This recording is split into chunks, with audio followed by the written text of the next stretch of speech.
एक लड़की ने 3 इशारे किए और एक राजा सब कुछ हार गया। हर बार बेताल राजा विक्रम को चेतावनी देता था कि उस तांत्रिक की बात मत सुन, वो धूर्त है। लेकिन राजा विक्रम ने तो वचन दे दिया था। खैर, बेताल ने एक और कहानी सुनाई, इस बार काशी के डायन की। काशी के राजा का बेटा और उसका मित्र नदी किनारे घूमने गए होते हैं और वहां उन्हें एक रहस्यमयी लड़की नृत्य करते हुए दिखती है। राजा के बेटे को उससे पहली नज़र में प्रेम हो जाता है और जब वो उससे उसका नाम पूछने जाता है तो अपना नाम बताने की जगह एक कमल का फूल देके कहती है कि ये है मेरा नाम। और जब वो उससे उसका पता पूछता है तो वो लड़की पता बताने की जगह अपने कान की बाली निकाल के अपने पाँव से लगाती है और कहती है ये है मेरा पता।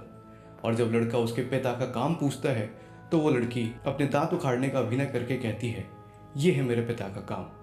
लड़का कुछ समझ नहीं पाता लेकिन उसका दोस्त मुस्कुरा देता है क्योंकि लड़की का नाम पद्मावती था। वो कर्णपुर की रहने वाली थी और उसके पिता दंत वैद्य थे। बस फिर क्या था, दोनों पहुंच जाते हैं कर्णपुर उस लड़की को ढूंढने। वहां जाके उन्हें एक बुढ़िया मिलती है जो कि लड़की के घर में ही काम करती थी। तो वो उस बुढ़िया को कुछ मुद्राएं देके कहते हैं कि लड़की को जाके बता देना कि उसका प्रेमी आ गया है। बुढ़िया जब लड़की के घर जाती है और बताती है तो लड़की जवाब देने की जगह अपनी 4 उंगलियों से उसके मुंह पे चंदन लगाती है और उसे पिछली खिड़की से वापस भेज देती है। जब बुढ़िया ये सब आके वापस बताती है तो राजकुमार फिर से कुछ नहीं समझ पाता, लेकिन उसका दोस्त फिर मुस्कुरा देता है और कहता है 4 का मतलब चतुर, चंदन का मतलब चांद, यानी चतुर चांद, यानी चतुर चांद की रात को पिछली खिड़की से मिलने आना है। लड़का चला जाता है, उस लड़की से मिलता है, उस लड़की के पिता से भी मिलता है और शादी भी पक्की कर लेता है। लेकिन अगले ही दिन उसी लड़की के लिए खुद काशी के राजा का रिश्ता आता है।